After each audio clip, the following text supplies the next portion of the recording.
My name is Cassandra Hemingway. I am the outreach manager at the Central Vermont Solid Waste Management District, which is a 19-member town municipality small government organization in Central Vermont.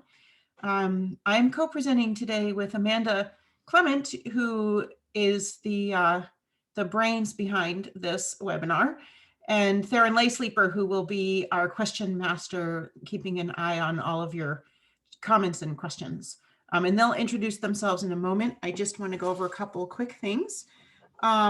This webinar is funded by a grant from the USDA Rural Utility Service, and it's one of the series, our sustainability series. This is our second webinar in the series this week. We did our first one yesterday, Backyard Compost Basics. We're really excited to bring this one. This is new for us, so we're hoping to keep it in the rotation after this. And tomorrow we'll be doing a Recycle Right webinar. So if you like what you see here, you might want to join us tomorrow as well, because we'll go into the details about how what you get, what you recycle, and how to do it so that it actually gets recycled and doesn't get filled with contamination. Before I move it over to Amanda and Theron, I just want to point out, if you haven't filled out our pre-webinar survey, we ask you a few questions about some of your thoughts about zero waste. We did put a link in the chat box, so if you could go in, click the link, you could fill it out while you're on the webinar. It takes about a minute. And at the end of the webinar, we'll have another survey that also takes only a minute. And we're going to ask you to do that as well, especially if you want to, if you live in our district and you want to get one of our prizes. We have a little like kitchen waste reduction kit with a few things that we're giving away to folks who attend this webinar who also live in our district. So with that said, Amanda and Theron, can you guys unmute and introduce yourselves?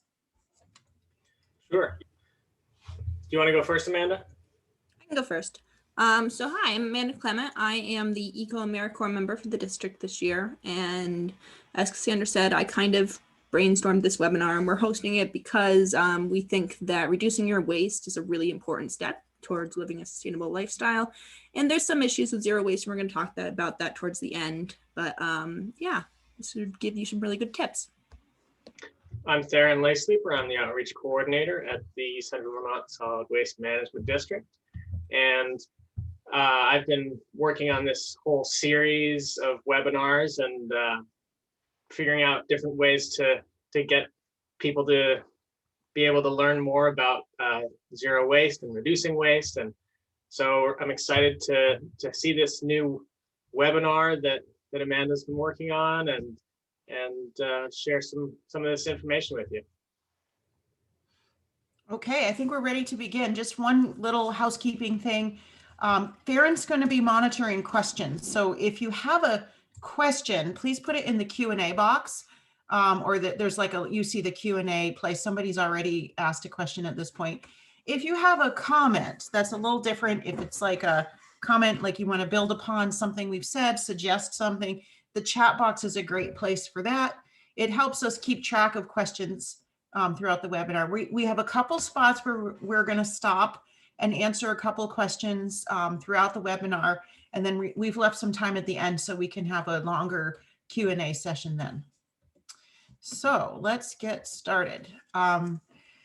So for an overview, this is just a quick overview of what we're going to talk about. And I would like to say Amanda and I, we're working on the outline together. Amanda actually did all the rest of the presentation, but it took us a while to figure out how do we organize all the information about zero waste.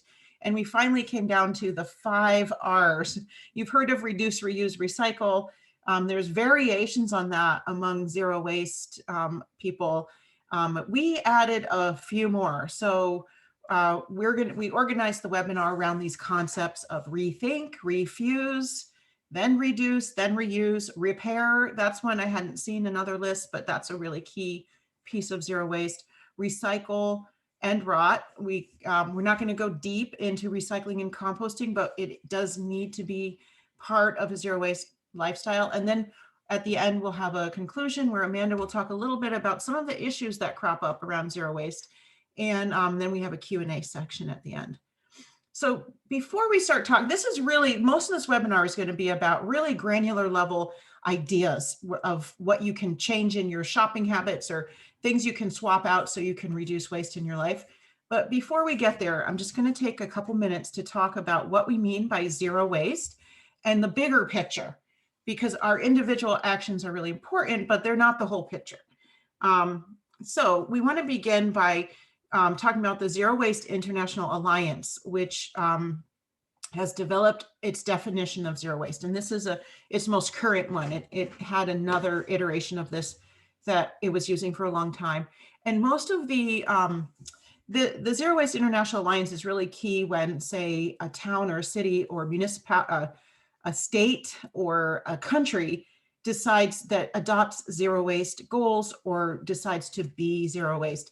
There are actual definitions and guidelines. And so we're not gonna typically read aloud from the slides, but just for this one, I am gonna read the definition. So we're all working from that before we start talking about our own lives. So the definition of zero waste is the conservation of all resources by means of responsible production. So the first thing is production, consumption, that's us, reuse and recovery of products, packaging and materials without burning. So if you hear the term waste to energy, that means incineration or burning, and with no discharges to land, water, or air that threaten the environment or human health. So that takes in a lot more than just what are our personal shopping decisions. Our personal shopping decisions fit in, but we haven't forgotten about all of the systemic things that need to happen for a true zero waste community. And this pyramid is sort of a little bit based on how we've organized the slideshow too. You know, this is very similar to the state of Vermont, has an inverted pyramid like this for food scrap hierarchy. And the very top thing is rethinking and redesigning. I mean, you can't really have a zero waste community or world if we continue with the terrible package design that dominates most of the stores. For example, reduction, reuse, just the same list I just went down, material recovery, and then there is a place for trash, typically about 90%. Zero waste really means 90% diversion of materials from landfill or more. So there is an acknowledgement that regardless of what we do, there's going to be a percentage that really is trash, and there really isn't another option for it. But you know, there's a lot to do to get to that 90% threshold. So the Zero Waste International Alliance also has these zero waste community principles.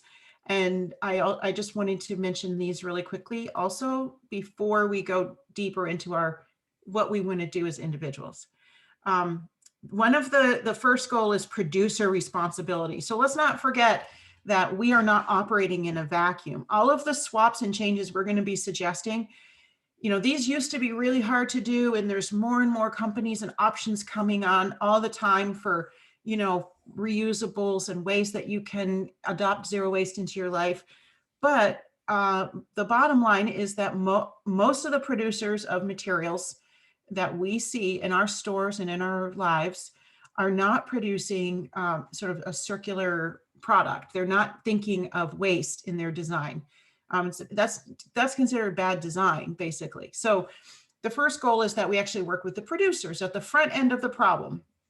And that has to do with industrial production and design. And actually, before I go on to the next point, another piece of this that we recognize in Vermont, and there are states all over, many states, not all of them in the US, but many states have adopted EPR legislation. That stands for Extended Producer Responsibility. And that means that for certain problematic materials, typically those that are toxic or hazardous when they're landfilled, the producer of that material is responsible for figuring out what happens to it at the end of its life in a responsible way. So for example, you're probably all aware by now that you can take your fluorescent bulbs back to the hardware store or to us at our facility in Barrie, the ARC, and they'll get recycled, and that mercury will stay out of the environment that's in those bulbs. That's an EPR bill. Paint has an EPR bill in Vermont, so your paint can go back typically to the point of purchase, and then the producer and the state share the cost of responsibly managing those materials. That's an example of producer responsibility. community responsibility at the back end of the problem. So that's where we come in. We're the solid waste management district, and everything we do is about what happens at the back end. So that's where you have consumption, discard, use, and disposal. And then the last community principle is political responsibility. And that EPR legislation is a great example of political responsibility, where our legislature has taken, done the hard task of actually passing legislation that sometimes manufacturers don't like, but they adopt to it. And some of them do like it. Like, for example, the battery industry wanted the battery bill that now allows for the recycling of almost all batteries in the state of Vermont. So this is all just to sort of paint the bigger picture. So it's clear that we are going to focus for the rest of the webinar on your individual choices and decisions, but we are recognizing that's part of a much bigger picture. And so with that in mind, let's just talk about the problem. We're very aware about waste at the Solid Waste Management District. So we're just going to throw out a few statistics to really give you a sense of the bigger picture. 146.1 million tons of waste are landfilled in the US.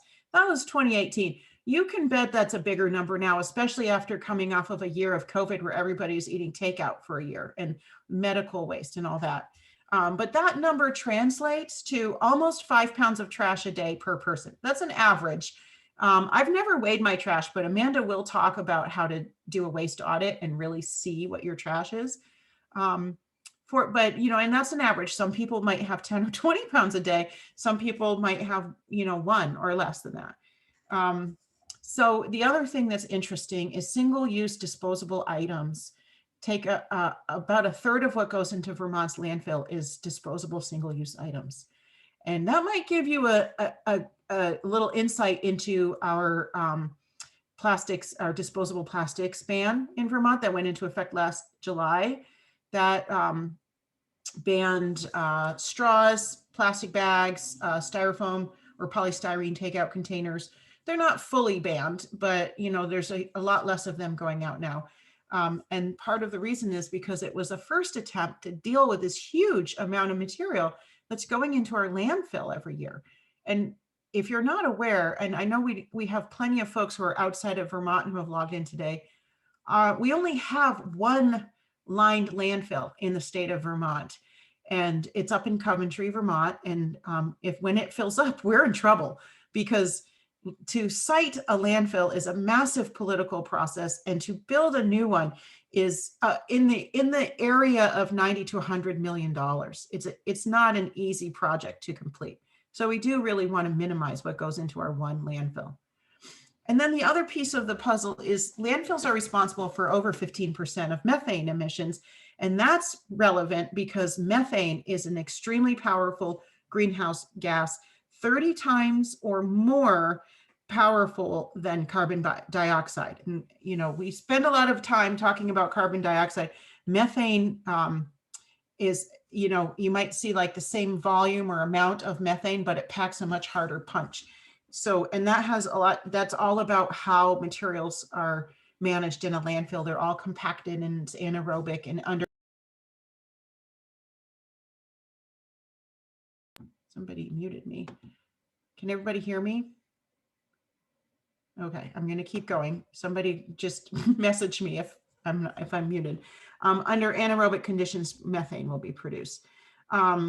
And this is something we've all seen a lot more attention to in the last, 4 or 5 years. 165 million tons of plastic are in our oceans. And that's an estimate. We don't know the exact number, but let me, I'm just going to check the chat because I got a notice. Okay, I'm not muted. The thing I wanted to mention about this is that's not all the pictures you see of the floating island of trash and all of that. Some of that is just microplastics. And I read an article a few years ago about people who were studying plastics in the oceans, and they went to every single, not every body of water, but every ocean and every part of the globe. And there was no place on the planet where they did not find plastics in the water. And I mean, microplastics. North Pole, Arctic, Antarctic, so that's a big problem too. Okay, so that's the problem. Quickly, I'm not going to spend a lot of time on this slide because I'm sure you're all here for the swaps and the shopping tips that we talked about. But let's just say, why are you interested in zero waste? And actually, let me just take a break here. We actually have a poll about that. Let's take a minute. And so this question is, just answer your primary motivation for learning more about zero waste. I'm sure for all of us, if you're here, you have probably more than one answer. Just your main reason. Why are you here? What is it about zero waste that interests you? I'm seeing like reducing waste. It seems to be the most. We have almost more than half of people have answered. I'm going to give it another 30 seconds.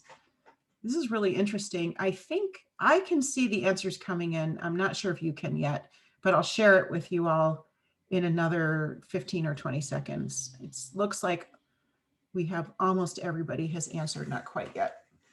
All right. More people are coming in. So far, it looks like, well, I'll show you.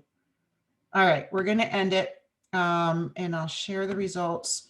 So you can see most people just plain want to reduce waste, which is pretty much where I come from too.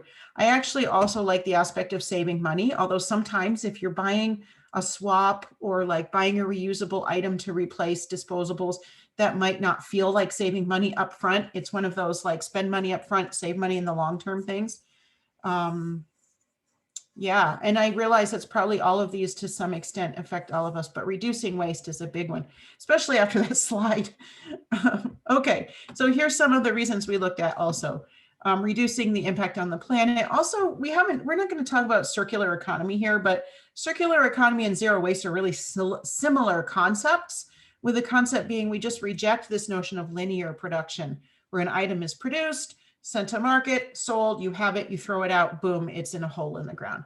We're looking at creating a circle where the items are reused or repurposed or remanufactured at the end, or they are lasting, durable items that don't have an end of life. The other thing is some of us might be interested in this, not everyone, but it really does require that you're much more conscious about what you bring into your life and what you don't. You can save money. It really can save money. Sometimes it doesn't. We can't promise that. And it might even result in a healthier diet, not necessarily, but if you're looking at, like reducing packaging and all of that, you could. This is an interesting statistic. This comes from Zero Waste International Alliance. When you replace linear systems with zero waste or circular system, it creates an average of 10 times more jobs. And that's just a reality. And if you think about here in Vermont, we have this Act 148, which bans food scraps from the landfill, and recyclables are now mandatory. They have to stay out of the trash. There's a whole lot of jobs created, and I can attest to, and especially last year in 2020, when the food scrap ban went into place for residents, there was a number of new businesses that came on board, people who were hauling food scraps for homes, residential curbside hauling. We're managing these materials as resources, so it takes more people to do it. There's plenty of community initiatives involved in zero waste. Community composting is one that comes to mind. So I'm going to take a break. Theron and Amanda will hop on. If you have any questions, this is a good time. If we don't have any, we'll move on to the next section. So no questions in the Q&A box, but feel free to type those in at any time, and we will have these breaks periodically throughout the presentation. Okay, let's move on. Okay. All right. So this is our first R, which is rethink. So rethinking your waste is really key in reducing your waste, really. And I'm just going to mention that we're going to go through a bunch of information in this webinar. None of this is really that easy. Our society is really structured off of consumption, and in order to get people to consume things, they make them convenient and they make them cheap, and that makes it really easy to buy a lot of things. So we're going to go through a lot of things in this webinar, and we make it seem really simple, but it does take a lot of work. So the first thing you should do is take stock of what you regularly throw away. So this is called a waste audit. And so what essentially I did is I took everything that essentially needs to leave my apartment, and I laid it out on the floor, and I separated everything that can go into the curbside recycling And everything that can be recycled, that needs to be done in a little bit of different way. There's kind of some batteries there, a little bit of textile recycling, all of my food scraps that I'm going to compost, and then all the waste that is not currently accepted in Vermont's recycling program and that's going to end up in the trash. So if you look at the waste bubble, there's like a plant milk container, there's a styrofoam meat tray, there's one coffee cup in there, and there's some like plastic films mostly. So these are all the areas of my life that I could reduce waste. So you kind of could go through that and you think about, what can you live without? So maybe I could make my own plant milk. I could go and I could get myself a nut milk bag, and I could make my own almond milk. And that would be a way I could reduce waste. Or I could, live life and I could, eat meat less times a week, and then I wouldn't end up with those trays.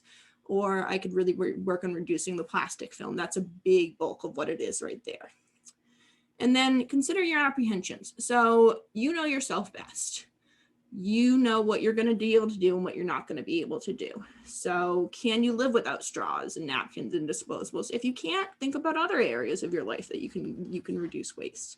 You might have apprehensions. You might think that zero waste is going to be too expensive. You're really uncomfortable with reusing things over and over again. And you have to think of yourself and think whether or not you can stretch yourself outside that comfort zone, or if you would like to take steps in other ways, and that's okay. So we're going to go through a couple tips. So first of all, as I said, be real. None of this stuff is really that, it takes time to really reduce waste in your life. It's not going to be an overnight change. You're not going to sit there and go through this webinar and just be like, oh, all of my waste now fits in one little pint jar. It's going to take you some time. So as I said before, a waste audit is a really good way to start. And, be aware that I'm one person. I live in one apartment by myself. So it might look a little bit different than mine. And I've been working at this for a while. So, and one way to do that is if you want to work on one issue is to maybe take stocks on how many takeout containers or disposable cups you use in a week. So, across the United States, we actually use about 50 billion coffee cups in a year. They did a study on that. And you could set a goal with yourself. If you're having coffee every single day and you have 7 cups, maybe try to, have coffee at home 3 times a week. That could be a goal, set a goal for yourself. And then another thing you can do is minimize what you have. So you could go through and you could cull your closet and try to really minimize what we have in our closets. I think a lot of us have a lot in our closets. Or if you don't, maybe you have a lot of different pans in your kitchen that you don't use, or you have a lot of tools. But minimizing is a really good way to reduce waste, because the less that you have, it means the less that you're going to bring into your life, essentially.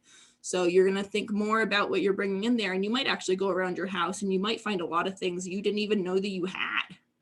But then when you have to go and buy things, think about, if you found that item when you were going through and kind of decluttering your house, maybe you already have it. Or if you found something and if you have a purchase that you made and it was a little bit broken, you can see if it can be repaired. We're going to talk about repair a little bit later. And then there's a lot of things that we can just live without that we don't need. Maybe you don't need 16 different types of soap or something like that. There's a lot of things that you can reduce in your life. And we're going to talk about secondhand a lot. And now Cassandra's going to go through refuse. Thanks, Amanda. I just wanted to say that whole rethinking section comes up all the time. And if there are folks here who are already, working towards zero waste in your own lives, you know what I mean. The blender breaks and you go through that rethink process. Well, do I have another one? No. Can I get a second hand? Can I repair it? Let's see, let me figure out how to repair it. If I'm going to buy a new one, maybe I can get one that will be a higher quality and last, that whole process of thinking through, rethinking how you approach things. That never ends, in a good way. That's what I meant earlier about being more conscientious around purchases. So refuse. So this is where, before you get to the point where you have waste to deal with or have chosen not to, the first thing you can do is just refuse to bring it into your house in the first place. You just say no to trash.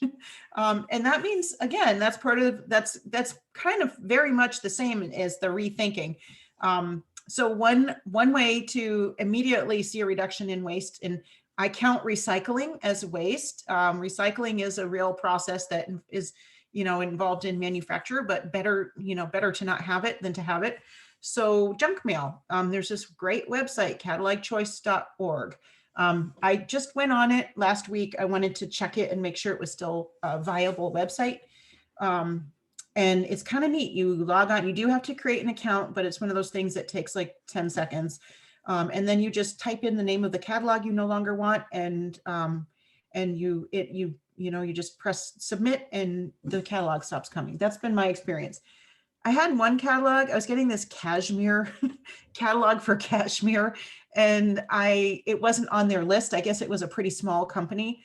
But I went to their website and they actually did have an opt out of the catalog button on the website. So if you're trying to stop junk mail, one option is, take a little, set aside 20 minutes or half an hour and go to the websites, and you can opt out there or on catalogchoice.org.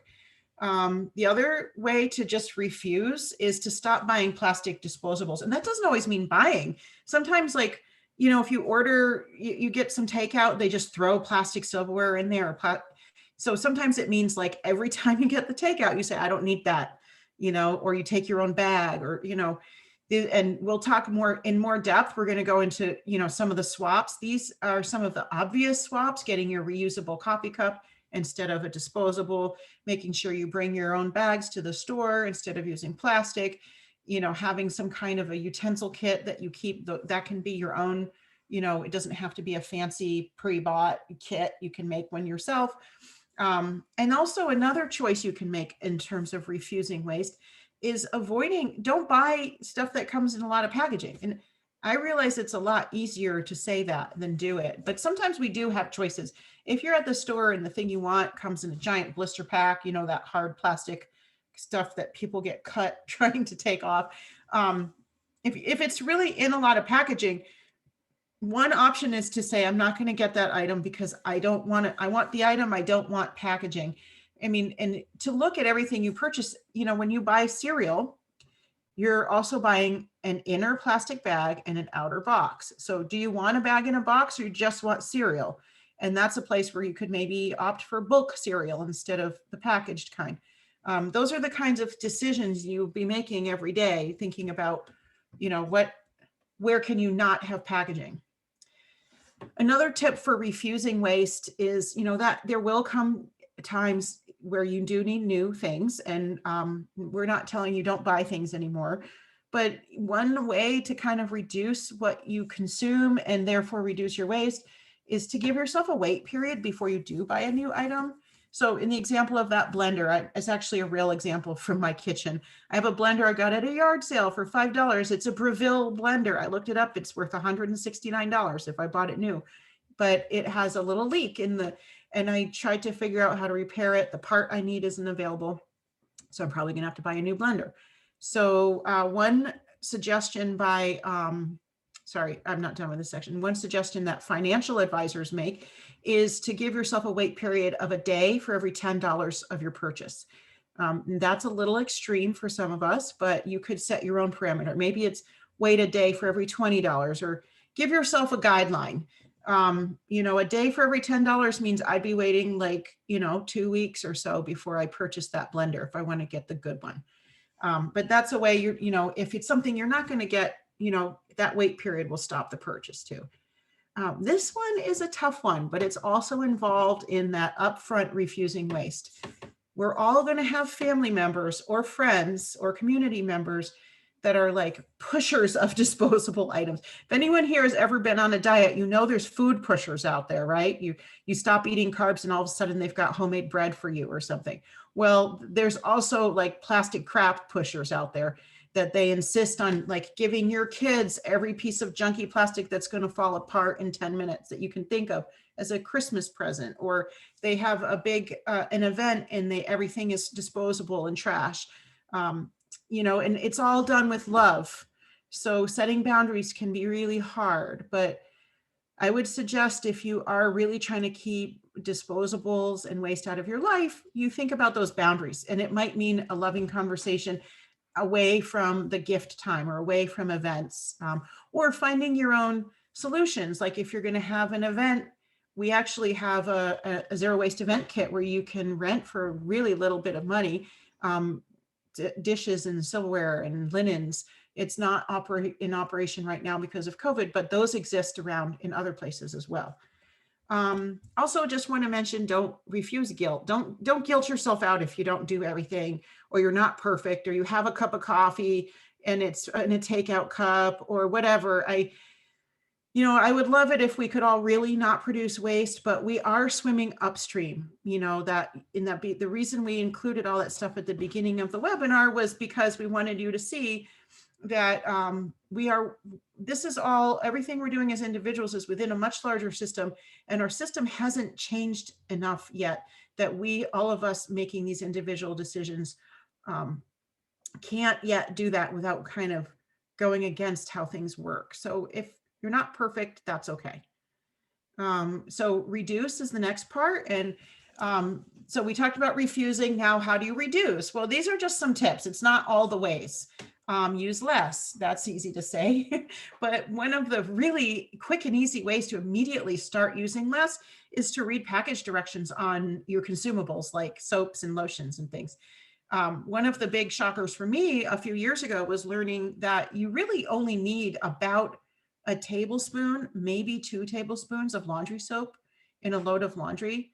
When I think of all the laundry soap I went through when my kids were little, because I didn't know that. And that means all the soap residuals in our clothes and everything. So just look at, and this is a great image Amanda found, that this is from a dermatologist, but this is the recommended amount of skincare products. It's a lot less than you might think. So just really understanding how very little you actually need to still be effective with some of these things is a real simple way to reduce without giving anything up. This one's a little harder. We've all heard all the advice about how to reduce your grocery bills. So this is specific to groceries in this section here. Shopping only for what you need. So one of the ones that I'm guilty of is, something's on sale, like Shaw's does this all the time. The cheese that's normally $3.99 a block is $1.88 a block, but you have to buy 6 blocks. Well, it's not a sale if you're not going to eat 6 blocks of cheese, because 4 of them are going to go bad, unless, you can freeze cheese, but that's another story. So it might be cheaper for you to pay the full price for one item than pay a sales price for a huge quantity that might actually go bad if you don't eat it right away or store it properly. Another tip is to use all the parts of your food. And I want to give a plug. Theron has been working with DEC and a chef Jim McCarthy on our Recook Cafe. It's a really neat webinar coming up next week as part of the series. And Chef Jim is going to demonstrate, and you can cook along with him on how to use different parts of the food that you don't normally use. And one example is one of the recipes he'll be making is a kale stem pesto. And I've been through his workshop. I can attest, you don't realize you're eating kale stems. So there's all kinds of cookbooks and recipes online. So think about your peelings, your even bones and cheese rinds can be used in stock. Obviously, avoiding impulse purchases, again, easier said than done. Another way to reduce, if you're doing that cull that Amanda talked about, is just making sure you are either donating or selling your items when you're done rather than landfilling them. And always look at secondhand purchases as an option when you need to buy something. It really does reduce you. As soon as you buy something secondhand, you immediately can get a higher quality item for the same or lower price than a lower quality new item. And you don't have any packaging. You've just eliminated the whole issue of packaging. A few more tips around grocery shopping. Everybody knows this: planning your meals and shopping with a list. I will say planning meals is a lot harder than it sounds. Anybody who's done it, I commend you. I have done it, and it's not my favorite thing, as it turns out. I might plan a whole menu for the week, and then when I get into the week, I don't feel like eating that thing. But to the best of what I come away from that is, if you plan just 3 dinners a week, even 2, and make a little extra so you have leftovers for lunches and that kind of thing, that's a good way to shop. Then you focus your shopping around those 3, and you have your old standbys for the other meals. Bringing your own bags and containers, avoiding packaging, buying in bulk. And this is a great example of what bulk bins look like. If anyone's ever shopped at a co-op, they have bulk, and you can usually bring your own containers. If you want to take it to the next level, one of the lowest waste ways to get food is to garden or raise chickens. And I recognize that is not available for everybody. You can garden on any scale, even if it's container gardening in your home or on your porch. It's not going to meet, typically you won't be meeting all of your food needs. If you have the option, it is one way to supplement your food needs and avoid packaging and any of the issues around purchasing food. If you have it available to you, buying directly from farms is another way to do that. In Vermont, that's readily available. We have so many small farms that produce vegetables, meat, eggs, cheese, breads, all of that. Sometimes that can be a little more expensive, so that's a choice based on your budget. And then taking it to one more level, you sometimes making your own of things can avoid all the packaging, but that really is like if you're into cooking and if you have the time and if you have this know how to can or freeze and store things. But making your own sauces, I grew tomatoes last year and I had about 2 cases of salsa. We've actually gone through it all already, and pasta sauces. That's the kind of thing that you can do. And it means you're not buying jars in the store. Okay, Amanda's going to hop on and go into a deeper dive on this topic. Yeah, so this is kind of a little bit away from food shopping. It's kind of where you should go when you need to buy things new. So first of all, like we mentioned again and again, buy secondhand items that last when you can. And this isn't only clothing items. You can buy, there's people that will switch their phone every time it upgrades. And a lot of times you can buy older generations of phones that work almost the same as the last generation for a lot cheaper online. And you can buy computers and you can buy all sorts of stuff like that. So really look at secondhand. There's a lot of options.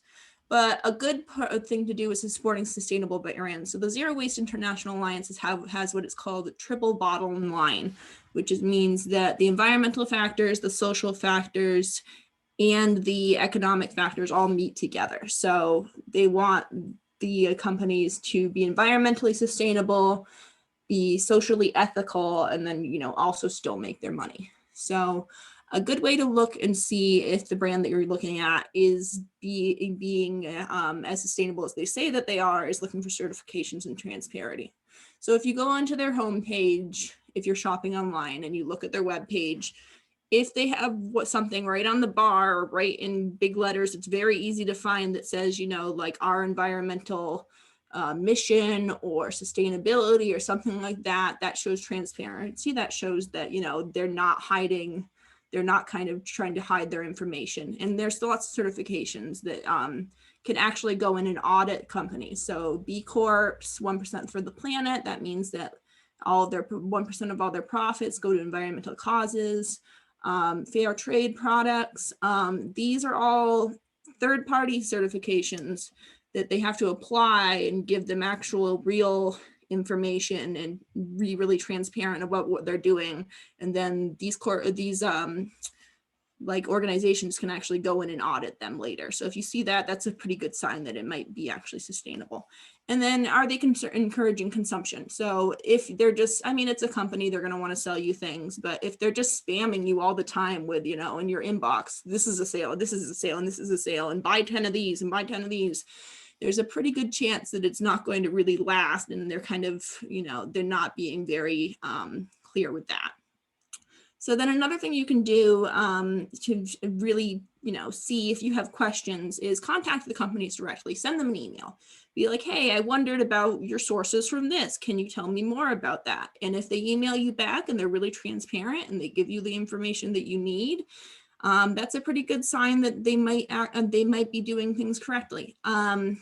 If not, if they're really vague and they're like, oh, we love the environment, it's great, but they don't have any real data, it's a little bit, or they just kind of brush you off entirely, or they don't email you back, it doesn't feel very good. And it's a good sign that they're not really doing things correctly. And then greenwashing. So greenwashing is becoming a really big issue, and it has been for a while now. So greenwashing is really just giving the false impression or misleading consumers that a company is doing things more environmentally sustainably than they actually are. So they want you to believe that their product is really green, but it's not actually that green at all, or it's a little bit sustainable, but not as much as they're trying to lead you to believe. So there's some examples in the corner there that says greenwashed. A lot of times if you're seeing a greenwash product, it'll be really green the entire way, and it'll have big buzzwords like eco or green or environmentally sustainable, and that's not always a sign that it's greenwashing, but it can be a really big indicator. And like that Bic razor in the corner that says it uses bioplastic. Bioplastic a lot of times is actually just as bad as regular plastic. It's not significantly better. So just be aware of that. Sometimes companies will lie to you. So do we have any questions? We do have some questions. So let's see. Somebody was asking about laundry sheets. They say, I'm seeing ads for laundry sheets instead of liquid soap. Have you researched this? Thank you. Yeah, so I've seen laundry sheets. There's a lot of options for doing your laundry a little bit more sustainably. And we're going to talk about that a little bit more later when we go into the swap section. But yeah, laundry sheets are an option. I've heard that they're a pretty good option, but they are expensive. So you're not really getting your bang for your buck from what I've heard about them. So we're going to mention some more options with that as well. Okay, thanks, Amanda. Next question. Would having a pig help with food scraps? Oh, yes. Yes, heartily, yes, definitely. If you have the space for the pig, and I would just say, if you've never raised a pig before, do a lot of research into the fencing, because they are notorious for getting out of their fences. But I've raised pigs, and I can assure you, have you also, Theron? No, I haven't. No, Amanda's a farmer, or her family was farmers. Did you guys raise pigs? No, we didn't raise pigs. I loved pigs when I was a kid, though. So they are great sources for food scraps. And there is, in Vermont, we have what they call a swine feed policy. It doesn't apply to your homestead, but if it's like a commercial farm, there's some rules around what they can eat. And it's mainly around not feeding them meat, like from restaurant scraps. But if it's just your backyard and you're raising 1 or 2 pigs for your family's consumption, there aren't any guidelines like that. And sometimes you can get food scraps from restaurants or other places to help feed them, as besides your own food scraps. Yeah. Chickens are also a great source for food scraps. And that's about preventing disease. So it's yeah, good that it's there. Yeah. Okay, we have one more question. You want to take that one too? Sure. What is it? I'm not looking at the questions. Right. Isn't Patagonia and all polyester fleece adding to microplastic in the oceans? Yes. Yeah. The only reason why I put that on there is they've really been pretty transparent in the terms of really big companies. So yes, they produce things with plastic. Yes, that's not great. But they do have a lot of information about repair, and they do have a whole section now of like all reused clothing. So that's good. So they seem pretty transparent, and from what I've done in the research, they are backing it up. But yes, microfibers. Yeah. And later on, Amanda actually has, in one of the slides she's presenting on, she has an image of a microfiber filter. So if it's really difficult for any of us to have 100% natural fiber clothing, pretty much no matter how conscientious you are, that's not realistic for most people. So having one of these filters at least allows you to continue using your clothing that is creating that problem. And then, when you look at buying, like if you have one of those Patagonia fleece vests or something like that, if you're not wearing it, or if you wear it out, which is almost impossible to do actually, maybe the next time you get a vest, think about something that's wool instead of like a plastic-based fiber. But you're absolutely right. That is a big problem with clothing right now. Okay, that's all the questions we have for now. So I guess we'll move on to the next section. All right. Oh, if I can just make a note, we've had We've had some people putting in comments and suggestions in the Q&A. If you could please keep those in the chat, then everybody will be able to see those, and they won't need an answer. So.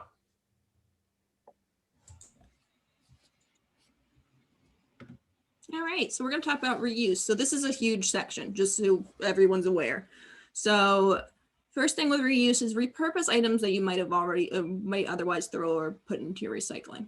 So there's a lot of items that you can reuse or you can repurpose, and they might seem like they're really disposable, but you can get as much use out of them as you possibly can. So that might be using, you know, plastic grocery bags as garbage liners, or dog poop bags or anything like that, or bringing all of your pasta jars, that kind of thing, to the bulk bin so that you can reuse those as much as possible. You can cut up old towels and use them as rags. I remember at my house when I was growing up, we would always save old toothbrushes and we would use them to clean things like grout. So there's lots of ways to do that. And you can think outside the box. It doesn't have to be obvious. So you'll see in the bottom there, someone's used some plastic bottles as little planters. And then I was actually out in New Mexico for a couple months, and it was part of what's called Earthships. And they actually use a lot of glass bottles that they slice with a tile saw, and they tape them together, and then it becomes these bricks, and they make these really beautiful mosaics from them. So there's a lot of options for reuse that you can just, you know, reuse your things until they're completely trash, essentially. All right, so, and then we're gonna talk about swaps a lot. So pretty much what we're trying to say is that when you have, you know, a disposable product that you're just gonna throw away, there's a lot of options to, instead of having a disposable, have something that's gonna last you a lot longer. And think of these as investments. A lot of times it's going to be a bit of a higher cost in the at first, but it should last you a lot longer than those products would. So if you think about buying, you know, like a pack of razors every month or so, you could replace it with a razor that's going to last you years. So think about it like that. So we're going to start with bathrooms. Bathrooms, an area of your home that I'm sure a lot of us have a ton of disposables in and a lot of packaging. So the basic principles for this is, if you can, and this does take some trial and error, you can replace pretty much every liquid in your bathroom with a solid product. And solid products are great because not only do they normally come just in paper packaging or completely package free, but they also tend to last you a lot longer. And they're also, if you travel, I mean, we're not really right now, but it's a lot easier for you to just bring them on the plane. So that's a good other thing. And then try to use natural materials as much as possible. So wood and bamboo, so like a bamboo toothbrush. I'm gonna hold things up, they're gonna be pretty small, but the only plastic on this is the bristles, which is kind of a tricky thing. The only really other option for bristles and toothbrushes and brushes right now are like boar's hair, and they can actually be really, they can get a lot of bacteria in them. So that's kind of up to you whether or not you want to go for one of those options. But the good thing about wood and bamboo is when you're done with it, you could just bury it and then it'll rot. So, and then try to find reusable and recycling packaging as much as possible. And then just some swaps that are going to save you some money. So safety razors are a big one, in my opinion. So I'm going to hold up two options. So this is a traditional safety razor. This costs about $20. The blades, each time you want to do one of these, this is the best part about them. Each one of these blades is about 10 cents or less, and you can buy them in big packs and they can last you a long time. So this is a safety razor. The only caveat with this is you have to get really good at keeping that angle. It's different than a pivoting razor. So it will work. It works really well, but there's a learning curve. And then this is what's called the leaf razor. And the good thing about this is it has a pivoting head and it has multiple blades. So I upgraded from that razor to this razor, but this razor was like $80. So just keep that in mind. It's really great. A lot of people in like the sustainability community use them, but it is a big price. But again, every one of these little blades is really inexpensive, so it'll last you forever. And then if you have a period, menstrual cups, reusable pads, period underwear, all great options. It means you don't have to go to the store every month and buy a box of essentially disposables.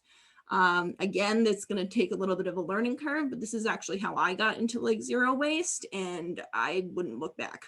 A lot easier. And then so shampoo bars. So shampoo bars can last you a really long time, and if you get it right, there's tons of options now. I love them. I think they're great. So like I've been using this one for about 2 to 3 months now, and it was this size, so I think that's a pretty good use out of it. And there's tons of brands out there. The good thing about bathroom items is there's a lot of options now. So like in the little corner there, you can see natural deodorant. That's like a crystal deodorant. You can now buy traditional deodorant in just cardboard packaging. You can buy it in little tubs and you just smear it on. Lots of options. And then natural fiber brushes or loofahs, they can tend to last you a lot longer. So kitchen swaps. So again, try to buy things that are reusable, simplify what you have, avoid food waste. When you're buying appliances, try to buy them secondhand or buy ones that can be repairable. So like, I know my grandmother has a KitchenAid that she's had for 30 plus years and it's still on her countertop and it's still running. And all she has to do is go and get it cleaned every so often. So that's a really good option. And then unitaskers. So unitaskers is kind of the word, I think I actually got it from Alton Brown, the Food Network guy.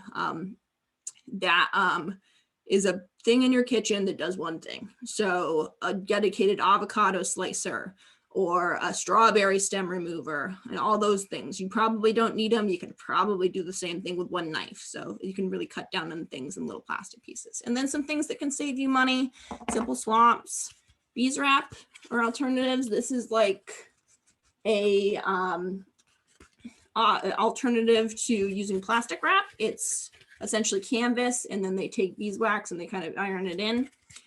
They also have soy versions of that, and that's really good. I use that a lot of times, like when I have bread to go to the tips. And then they also have like silicone Ziploc bags, and these are really great. You can actually do things like sous vide and stuff, and then these are really good. This is a stasher bag. All right, and then just some other thoughts. So as we talked about a little bit earlier, there's a lot of options for laundry where you don't have to buy that big plastic jug. So laundry powder typically comes in a cardboard box. Sheets, like was mentioned before, but like I said, from what I've seen, they're pretty expensive. Cassandra said that she gets what's called drops, which are little laundry pods, kind of like Tide Pods, but they don't sell them in the big like plastic cartons. They actually send them to you in a cardboard box. And then soap nuts. So I use soap nuts. That's what's in the corner there. And that's essentially just a husk of a berry and it has a surfactant in it and it suds up when it's in water. But I do think that it works better when you use hotter water. So, and then if you're drying your clothes, a better option is to hang clothes to dry. It's going to use a lot less energy, but you can use silicone dryer balls or tennis balls instead of dryer sheets. It'll kind of fluff up your laundry and keep the static away.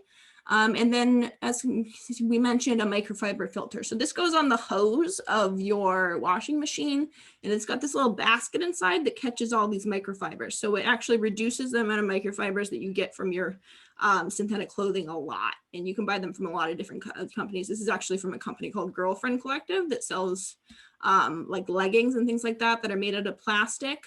They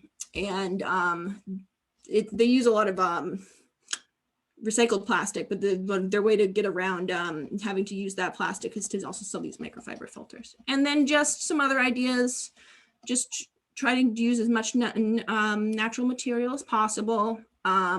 Decorate your home using things like plants and stuff like that are great. I mean, they even filter the air. And then just try to avoid plastic as much as you possibly can. I mean, we're going to talk a little bit later. Plastic is really an incredible material, and when there are uses for it, but there's a lot of plastic that's going to be there forever that we just don't need. All right, so there's some ideas for you.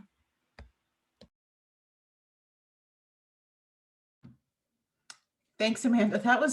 That's my favorite section of the webinar. That's all this stuff like there's so like what Amanda mentioned was, you know, the tip of the iceberg, the sort of the basics. If you can get to those basics, there's even more layers of swaps that you can do over time. So let's talk about repair. So this is where you know, you can avoid a purchase or avoid waste by just using what you have and fixing it when it's broken. And this is a great example here of the shoe. We know we're lucky in Central Vermont. We have Boyvaers. They're actual, like, you know, Geppetto style shoe makers and fixers, and they run such a busy shop. People go there, get resold, or, you know, I've always got 1 or 2 pairs a year that have something happening there. So that's one example. So when you're buying a new thing, or when you have something that breaks, the first things you could do is just find out if you can get a replacement part. And there is a website called ereplacementparts.com, and you can find some of your replacement parts on there. Sometimes you can find them by Googling them.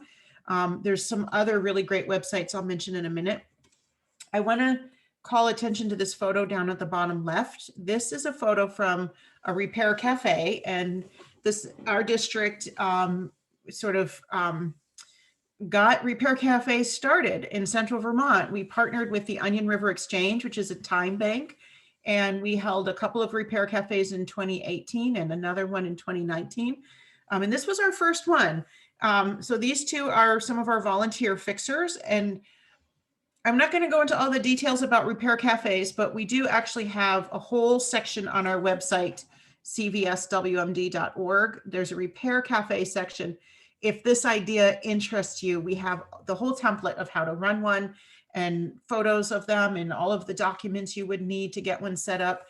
And Theron has been working with a global international Fix-It clinic, and we're partnering with them for our final webinar of the sustainability series. I believe it's on March 13th, and that's a Saturday. And so you can go through the same website you went through to sign up for this webinar and join the International Fix-It Clinic. And that's really neat. At the end of the webinar, I'd like to ask Theron to kind of go into tell you a little more about it. But so there are some online ways to do this. One of the things that I found in the process of organizing repair cafes and every time we held one, I brought something of my own to be fixed. And in this first one, held in Barre, Vermont, I happened to have dropped my phone in the toilet like the day before the cafe. And I did the thing where you put the phone in the rice. Turned out that's really not effective at all. So we had we had 2 guys who were signed up to, their whole thing was they were fixing small electronic devices. And I got on the list and I brought them my phone. And the first thing they did was they looked up how to fix it. That's where I finally learned, like, oh, I don't have to be intimidated about that. If you look at this image, this guy has his computer open. One of the criteria for the cafe was that, you know, the Wi-Fi was really like fast enough for everybody, because all the fixers, the first thing they do is they'll go to ifixit.com, where there's a whole menu of repair manuals on ifixit.com, and they'll just Google how to fix the problem. One of the cafes I was at, I brought my KitchenAid mixer to be fixed, and the person I was paired with, the repair person, hadn't fixed one before, and he had to look up the instructions for how to take the cover off. So sometimes when you're repairing something, you might be able to do a big part of the repair, or at least get in there deep enough to figure out the problem before finding a repair person. So Global Fix-It Clinic, March 13th. The only other thing I want to add I'll talk about the right to repair legislation in a minute, is just to keep in mind repairability when you buy something new or when you get it secondhand. Typically, if you're getting a Walmart toaster or something like that, it's unlikely that's going to be a repairable item, and it's probably going to fall apart and not work in less than a year. So it's another example where it might feel expensive, but sometimes you save a lot of money if you do the research and you buy something that can be repaired when it breaks and is designed to last longer. So that's just part of that rethink piece when you're allowing items into your life. Right to repair legislation. I just want to mention that's ifixit.com is one of the organizations that is a proponent of it. This is kind of an interesting thing that has arisen in the last, 5-ish years, maybe a little longer. A lot of companies are now hiding the information about how to repair their items. Apple is a great example of that. Tesla is a good example of that, but there's a long list. John Deere is on the list. And the right to repair proponents believe that if you own something, you can't own it if you can't fix it. So if I buy a John Deere tractor, I have the right to know how to repair it. And that's why you see places like ifixit.com just publishing repair manuals online. But this legislation actually, articulates that, and it's gone to a handful of legislatures throughout the US. Vermont was one of them, and our legislature did consider it. They didn't pass it, oddly, but they did create a right to repair task force as a result, and that was a couple of years ago. And then we've had the pandemic. So I would just suggest, if you're interested in this topic, go to ifixit.com and you'll get the most current information, and it's something you might want to get involved in. It's a really big part of zero waste, is being able to repair the items we own. Okay, recycle and rot. This is this is where we come down to recycling and composting. So after you've done, rethinking, reducing, reusing, refusing, repair, you're going to have something like, paper or plastic containers that go in the recycling, or food scraps that need to be composted. So first thing I would say is recycling is better than throwing it in the trash, but it's not ideal. We actually, tomorrow, we have our next webinar in the series is our Recycle Right webinar, where we really talk about how to recycle right. And the bottom line is, wherever you live, find out who manages your recycling, get a list from them of what they want, and don't put anything else in the bin. If I could reduce our webinar on recycling to one sentence, that would be it. Only put in what they say they want. It doesn't matter what you think or wish was true. Don't add anything else. And also, we do a little myth busting around this notion that recycling isn't real or it's a scam. It is real. It's really happening. And we talk about some details around that too. So the other thing, so we're not going to do that here. Okay. We just know that we know if you're here, you probably already recycle, and you probably already are aware that, even recycling is a form of waste. Composting, similar.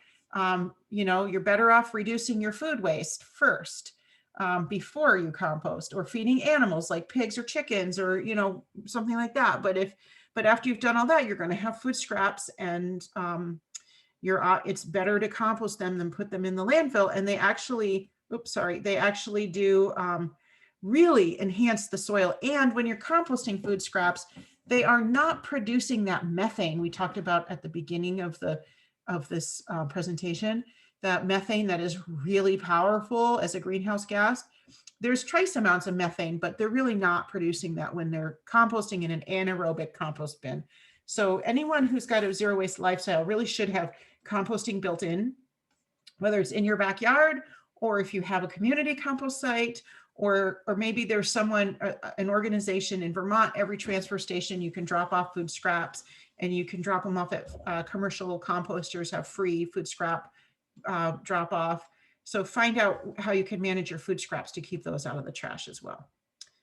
Okay, and Amanda's going to end the webinar by talking about some of the issues that come up with zero waste. All right. So zero waste, especially as it's becoming more and more mainstream, does have some issues, and we just want to be really transparent about that. So one of the issues that people have with zero waste is the terminology zero waste, because for the most part, it's really almost, I would say, near impossible to be completely zero waste. So some people prefer things like low waste or eco-minimalism, or there's a lot of different terminology they use.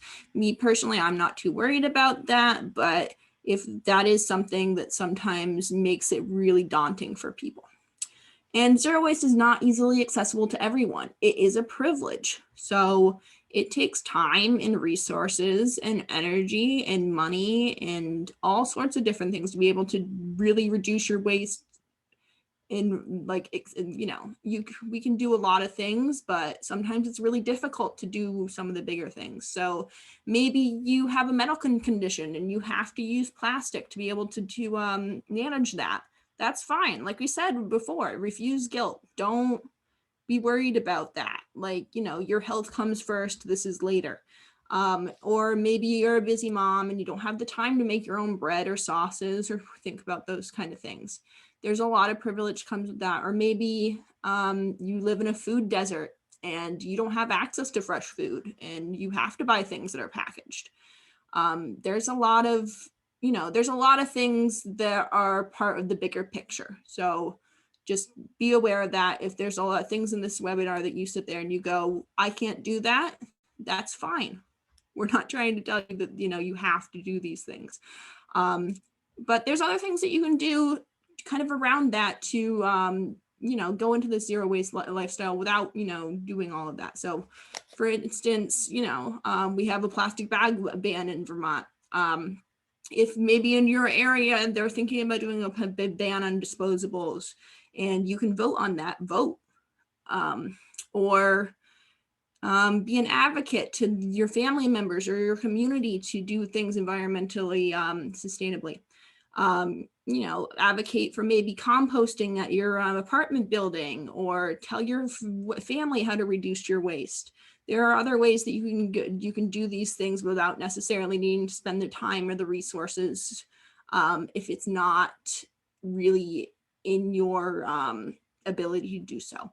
And then, other priorities, maybe you have, all those other priorities, also buying things vegan and that kind of thing. Sometimes those things only come in plastic and that's a problem and we should really work with companies around that, but okay. And then, like I said, greenwashing before, as this is becoming more of a mainstream topic, which is great. It means that sometimes companies kind of will use that to try to sell you things, and you should be really aware of that. And then I just wanted to mention that this doesn't need to be the way that, this happens. So in the corner there, you can see a bunch of Coca-Cola glass bottles going through a plant. Up until 2012, to some capacity, Coca-Cola, who is now the biggest plastic polluter and one of the biggest plastic polluters in the entire world, used to take returnable glass bottles and refill them. And we did that, a lot in the past. And it's something that is possible to do again, and that would get rid of a lot of waste. So just, individual behavior is hugely important. We can really push things, and people are part of society and they're the driving force of society, but it is only part of the picture. So just to conclude things out, we're going to talk about just the conclusion. So as we mentioned before, zero waste does not happen overnight. It's okay to be imperfect. It's going to take time, but with practice, you can significantly reduce your waste. So just take what you can from this. Think of all the tips that we've talked about, and there's even more tips online, and we're going to provide you with resources, and think about what you can do and assess and rethink, as we mentioned before.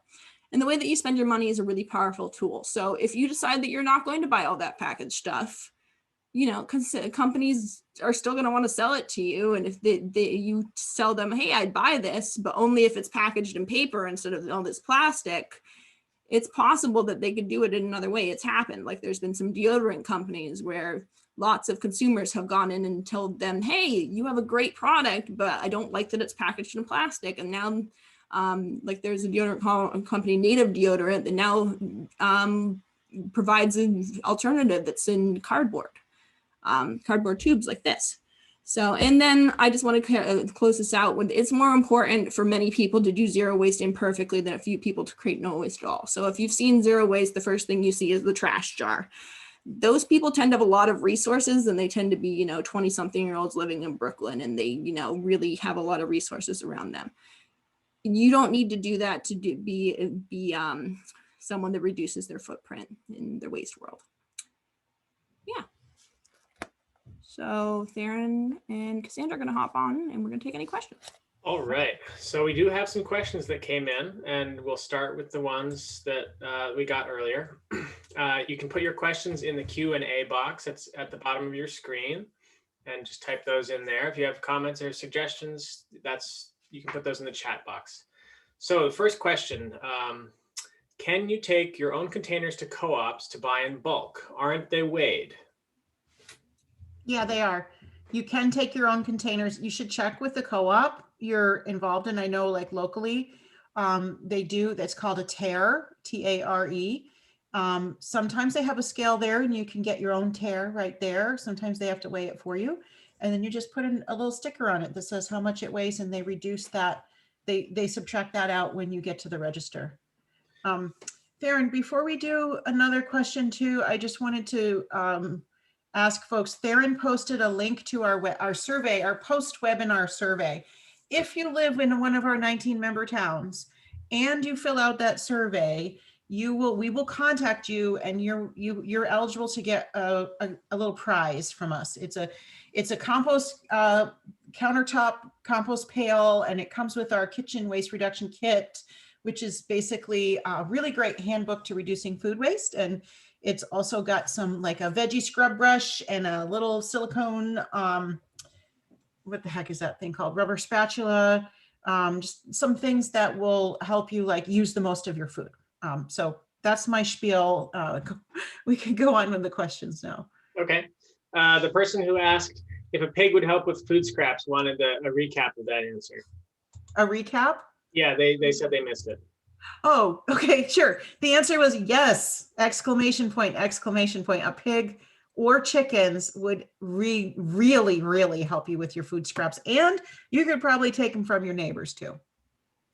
Okay, somebody else asked, what is the name of the company that has the deodorant in cardboard? There's lots of companies. The one that I have right here is actually Subscription Docs. It's Habitat Botanicals. It's actually the same company that if anyone's ever heard of the Pala phone case, which is like this like compostable phone case that they make. It's the same company. But the company I was talking about before is Native Deodorant, and that one's really, really popular. And I've heard a lot of people say that they love that one, but there's tons of options. Just look it up. Okay. Next question. Besides Earth Girl, is there other ways and cheaper ways to get rid of compost? Oh yeah, there's, sounds like you're local. So go to our website, CVSWMD.org. That's the drugstore, CVS, then weapons of mass destruction.org. And we do have a list of, we have a page that lists all the haulers, and the food scrap haulers are all right at the top of the page. We also have a food scrap drop-off site list. So since the food scrap ban went into place last July 1st, I don't know if they're in what, half a dozen or around like somewhere, you know, somewhere between 4 and 6 new food scrap hauling companies have come on board. So there's competition for Earth Girl now, but there's also some really good drop-off options. If you don't want to do curbside, there's a couple places locally where you can drop things off for free, or you can go to a transfer station and pay a fee, but it's less than Earth Girl, but it's, you know, you're paying them to do the work for you of hauling it. So that's why they have a fee that's a little higher than if you dropped it off yourself. Yeah, like any other waste service, if you want it picked up from your curb, you've got to pay somebody to do that. So, and then we had another question come in. Let's see. Somebody said, "Is it worth it to buy a new item or fix an old one? It might cost more time, effort, or money." Mm-hmm. Yeah, that is the question. That's like, you have to figure that out for yourself. With that example I used of my blender, I concluded that it was going to be better for me to buy a new blender because I couldn't find the replacement part. It was a part inside the canister, and that just, it was a little small part that contained the ball bearings. Nobody had it. They did it at one time, but it's an older blender. To buy a new canister was $57 plus shipping. So now we're talking like, you know, almost $70. So I decided, and I haven't done it yet because it's a lot of money, but I'm going to buy a new blender that is designed to last longer and be repairable, because this fix is pretty expensive for me. So, and I got this one at a yard sale for $5, and I can recycle the machine part of the blender at the ARC, the solid waste district. We have a special recycling drop-off spot. But I mean, Theron, you've been involved in repair cafes. Wouldn't you say that's an individual? Yeah, I mean, it depends on what your resources and skills are. Do you have more money or do you have more time? What do you want to spend? How do you want to spend your time? Do you want to fix this thing and And maybe it does work, maybe it doesn't, or do you want to shell out and get a new thing, or can you shop secondhand? Can you maybe find somewhere to help get it fixed? It really depends on what resources are available to you. And But it's different case by case too. yeah, but there's one thing that I've heard a lot, and it's buy once, cry once. So if you wait and buy something that's higher quality, it'll cost more and you might have to save up for it, but then you won't have to buy it multiple times. So yeah, it's always a balance you have to strike. I like that. I'm going to use that one. Buy once, cry once. Yeah. All right, next question. What about biodegradables? Where should we put them? And I think that is talking about biodegradable or bio-based plastics. Amanda, do you want to take that one? Bio-based plastics are kind of a tricky issue right now, especially bio-based compostable plastics, all of those. It's really, for the most part, they go in the trash, really, honestly. It's kind of, there's not really a market for them most places.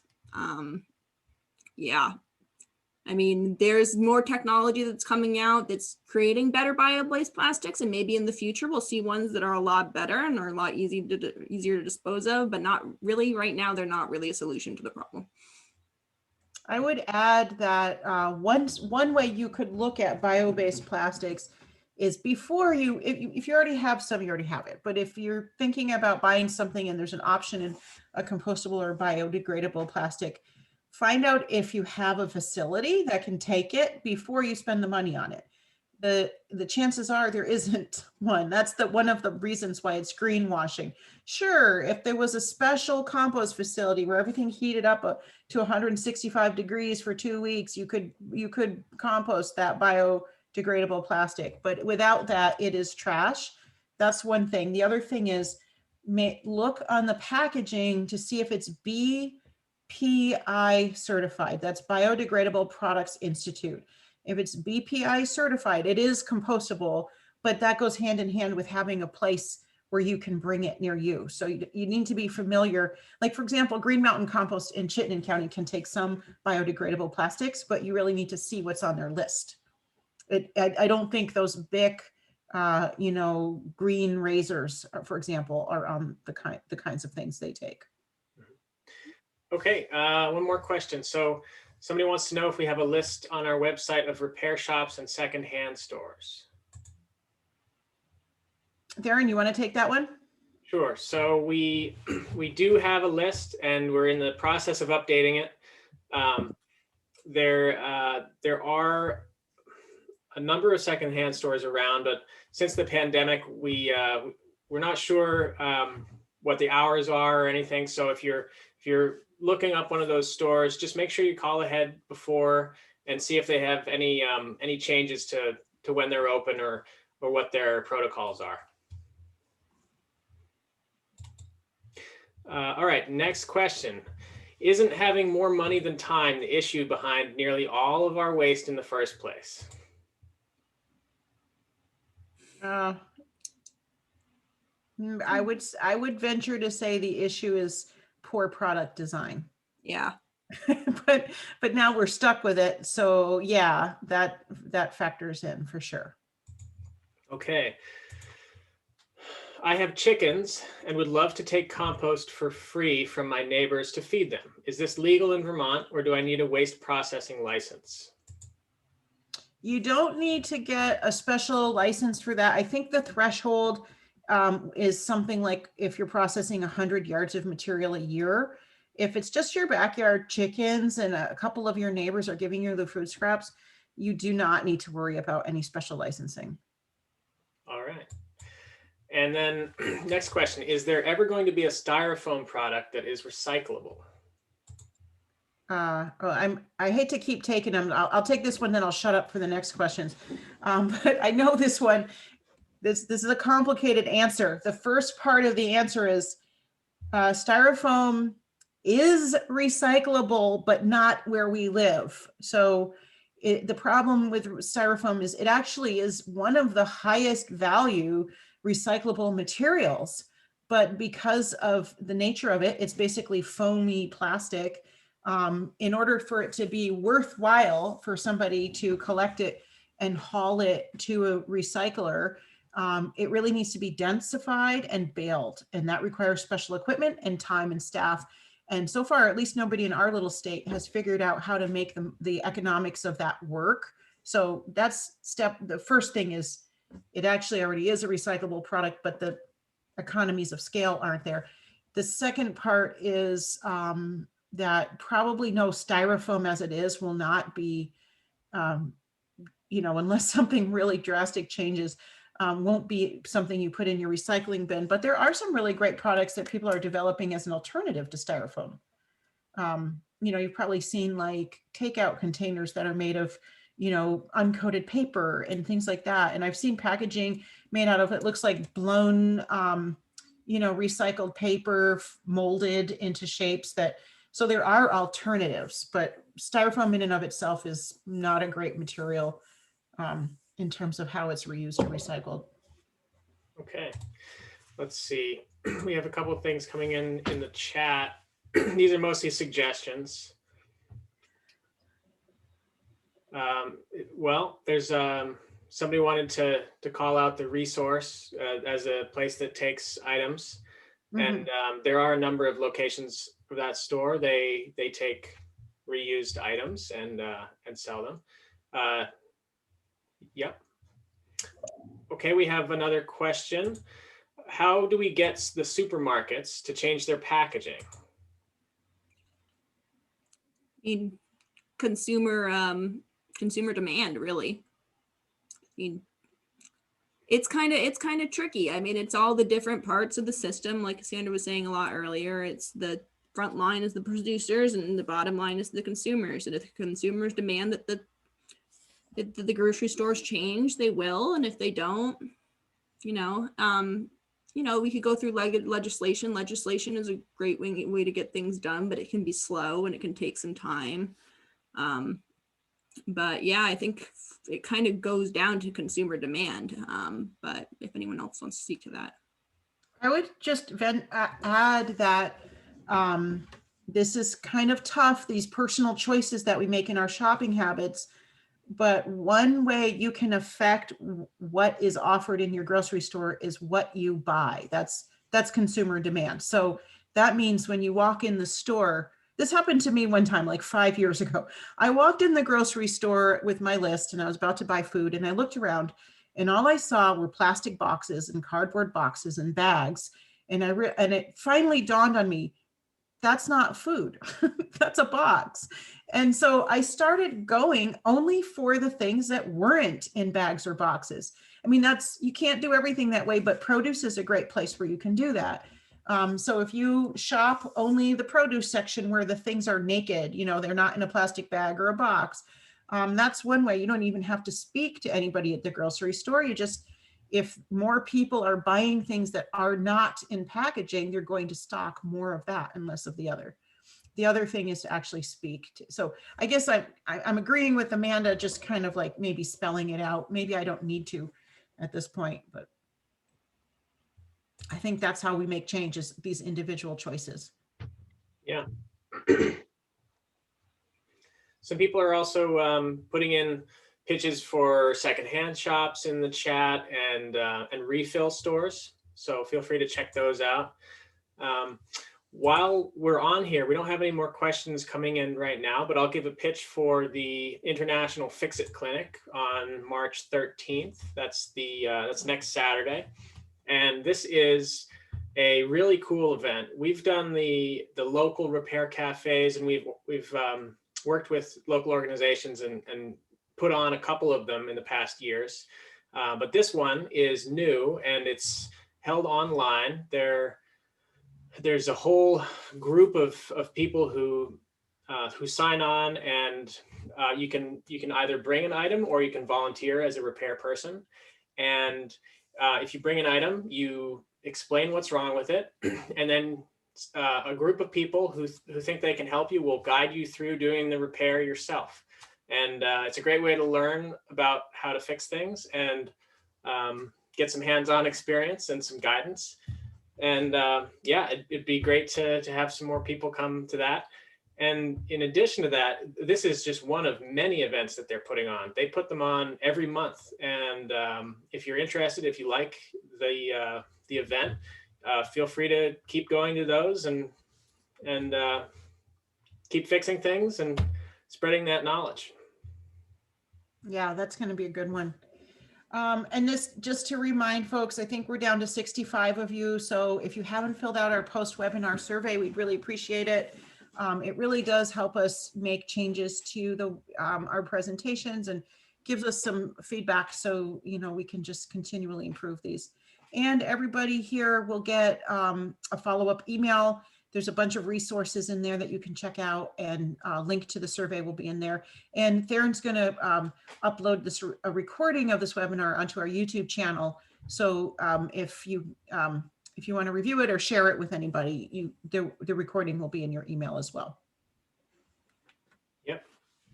Somebody raised their hand. I'm not sure if that means they have a question. Teresa, do you want to pop your question into the...